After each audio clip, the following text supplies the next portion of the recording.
Good morning, everybody.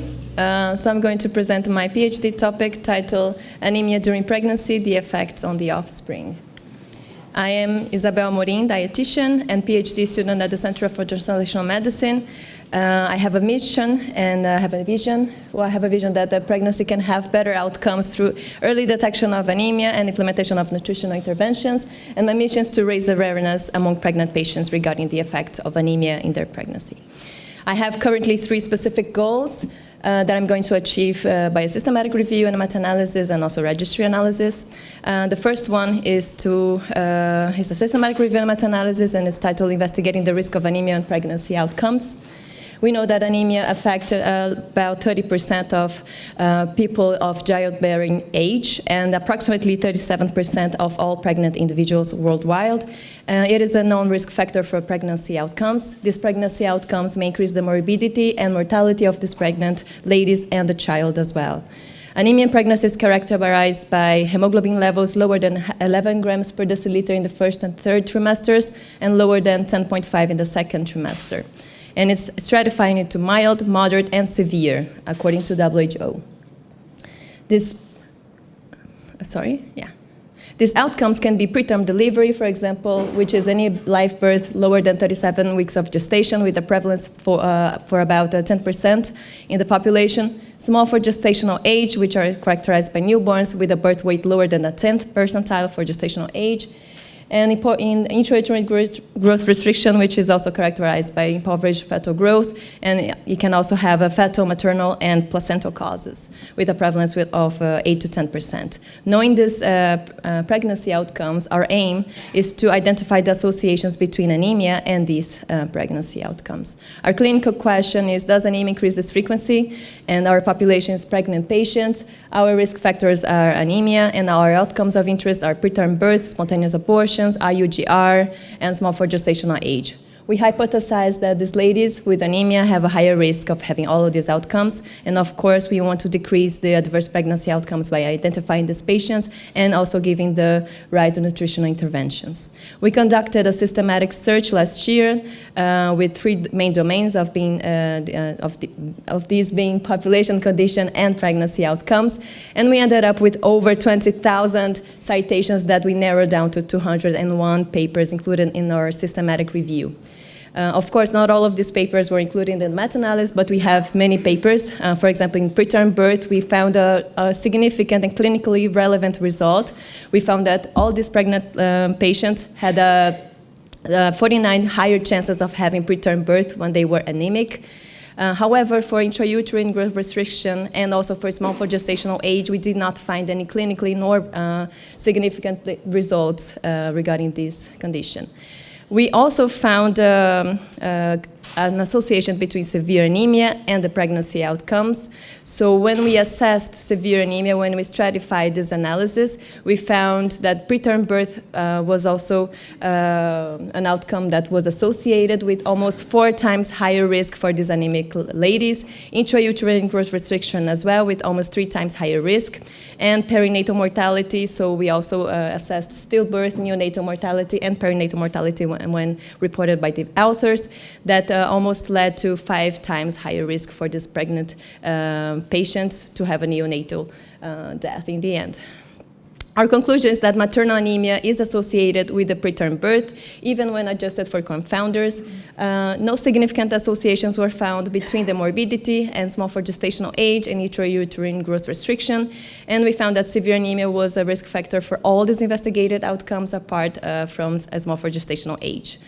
We have strengths and limitations. Our limitations is that the statistical models used from these primary studies were not the best, and they were very heterogeneous. We know that also the etiology of anemia was not well described in these papers, therefore we cannot draw so much conclusions which type of anemia this is.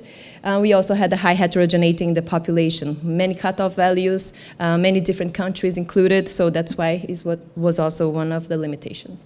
Our strength, however, is the comprehensive sample size, so as you could see in one of the plots, we had over 20 million patients included, and we also investigated poorly investigated adverse outcomes in the literature so far. We have implications for pregnancy, so we want to ensure that during the prenatal care we have this counseling regarding birth spacing, lifestyle habits, and also supplementation. And when applicable, giving the nutritional fortification as well for these patients. And our implication for research is that we need more randomized clinical trials to have the most successful clinical approach towards these patients with anemia, especially regarding the severe anemic. And also research should be investigated concerning the efficiency of iron supplementation, also time and dosage, because it's not only necessary to know that they have anemia, but also to know if the supplementation will be effective or not. So our manuscript status is now about to be sent to the internal review. We expect to send it next week. And our first trial will be BGOG with an impact factor of 5.8. And I have other big project that is going to be investigating the impact of anemia on congenital anomalies. I'm going to conduct this research through a systematic review and meta-analysis. And we know that congenital anomalies, they affect approximately 3 to 6% of all these offspring, and they are divided into major and minor congenital anomalies. However, these major ones, for example, neurotube defects, congenital heart defect, may be even life-threatening. So we have had over 270,000 deaths in 2010. We have many prevention strategies, however, for example, preventions for STIs, management of chemicals, avoidance of embryotoxic medications, and vaccination against rubella, and of course fortification with micronutrients. We know for a fact that micronutrients intake can lead to a decrease in neurotube defects. For example, folate deficiency when supplemented lead to better outcomes. However, the scientific literature still lacks clear results on the impact of iron deficiency anemia during pregnancy. So our aim is to identify the associations between iron deficiency anemia and the congenital anomalies. We are going to have this clinical question. So does gestational anemia increase the frequency of developing congenital anomalies? Our population is going to be the pregnant patients up to first trimester. Risk factor is going to be anemia, and our outcomes are going to be all the congenital anomalies, the major ones. We want to decrease the frequency of major congenital anomalies by identifying these patients, and of course implementing the nutritional interventions. Our preliminary research was conducted in January, and we found about 12,000 results to be assessed. We have another project in this regard. So we are going to analyze the registry, the database of the case control database available that we have, assessing anemia with iron supplementation on congenital anomalies and the pregnancy outcomes. So we are going to draw 2 clinical questions in this case. We are going to find out if the gestational anemia increase the risk of having of congenital anomalies, and we are going to assess the population of pregnant patients up to the first trimester who had anemia or not. And in the end, we're going to see if they had more congenital anomalies. And we are also going to investigate the anemic patients who had or who did not have the iron supplementation during their pregnancy. So our population is going to be the anemic pregnant patients, and the intervention is going to be the iron supplementation, and the comparison will be no iron supplementation. Our outcomes is going to be the congenital anomalies and also intrauterine growth restriction, preterm birth, since this database has all this data available.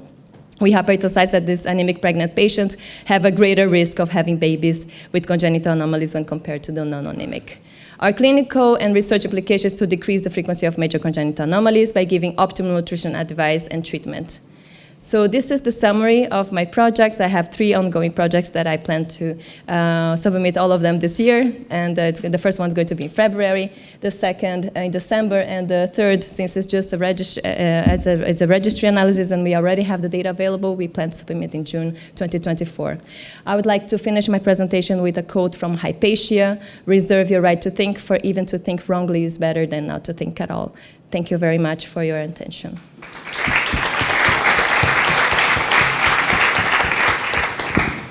So congratulations. I want to ask concerning the third project. So you mentioned before in the first one that there was high heterogeneity, also probably due to causes of anemia. Mm-hmm. Are you gonna plan, or do you plan to handle it somehow in registry analysis? What was the cause of anemia? We do not have the cause itself. We just know that they were anemic or not. So we cannot express this. But this heterogeneity comes especially from the different populations that were included. Since the case control database was conducted only in Hungary, we know that the anemia will be mostly caused by iron deficiency, for example. And then we're going to know if was actually the cause in the end if it was iron deficiency. But in the first study, we included not only populations from Europe, for example, but also from Southeast Asia, from South America, all places, and this might have contributed to the high heterogeneity. Thank you very much. And about the third project again, so we have this iron supplementation.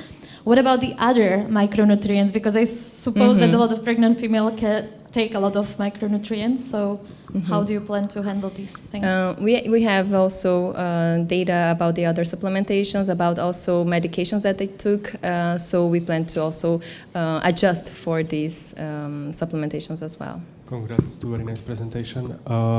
I would like to also ask about the third topic, and especially if the registry include information also not only about hemoglobin, also about the iron metabolism and iron's levels. No.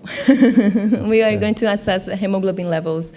So this is also another limitations from the previous studies, that most of the time they do not really identify the etiology, they just give a number, so it's either lower or higher than 11, and that's it, what we have to work with. So it's also in our case control study that we are going to assess the hemoglobin levels if he was anemic or not anemic. I also have a question. Could you tell me a few words about the recommendation regarding the therapy, about the different stages? You know, the mild, severe anemia, how would you? Yeah. So in the case of severe anemia, blood transfusion would be recommended for these patients because, and it's mostly not because of iron deficiency, but other causes. And the other stages? It can be iron, if they are iron deficient, usually you're supplemented. But it's not a big concern, for example, in the case of mild. But How would you supplement it? Just capsules. Usually it's just capsules, but it can. Are you sure about that? Just capsules, nothing else? If it's mild, yeah, it should. You can also give the supplementation via intravenous as well. It can be very, very efficient, and I think that in some cases it should be considered, but not for the mild pregnant patients, mild anemic, because this can be also corrected with the iron supplementation. I also have a question that you said that your limit is the first trimester, but why did you say that it's until the first trimester? Because there are many congenital anomalies which are going to be just present after, or we are going to just recognize them after, like, for example, many heart anomalies. For the congenital anomalies, we are going to assess just up to the first trimester because this is where all the congenital anomalies would have already happened during the pregnancy. Yeah, but there are going to be a big bunch, but you are not going to recognize at this time because there are like some anomalies which are not evident at that. Yes, of course, but we are not going to assess the congenital anomalies at the first trimester, but only if they were supplemented during the first trimester or not. Because we are going only to know after birth if they had a congenital anomaly or not in the end. But the supplementation and the identification of anemia is going to be conducted up to the first trimester, and that's it. That also leads to my other question, that then you are only investigating those patients who delivered, so those who had induced abortion, they are not going to be included in your study? For what project? Because if for the first... The first one? Mm-hmm. The first one is only going to assess the congenital anomalies, so it's just after birth. We are not going to assess the pregnancy outcomes. So we assess the pregnancy outcomes and congenital anomalies, but we separate them because they are two different kinds of outcomes. Okay, I understand. So, my other question is that you said that you are going to investigate also whether there are other supplements what the patients are taking, and how do you, because there are many pregnancy vitamins what they can take, or you're going to assess them all, how it's going to work, whether you can make a differentiation between the only iron supplementation and the pregnancy vitamin, which also includes iron supplementation. So, for example, with the statistical models, we can adjust these because all of these patients probably had also folate supplementation, and we cannot so much differentiate, but we are also going to take these into account in this case, but only statistically, with statistical analysis.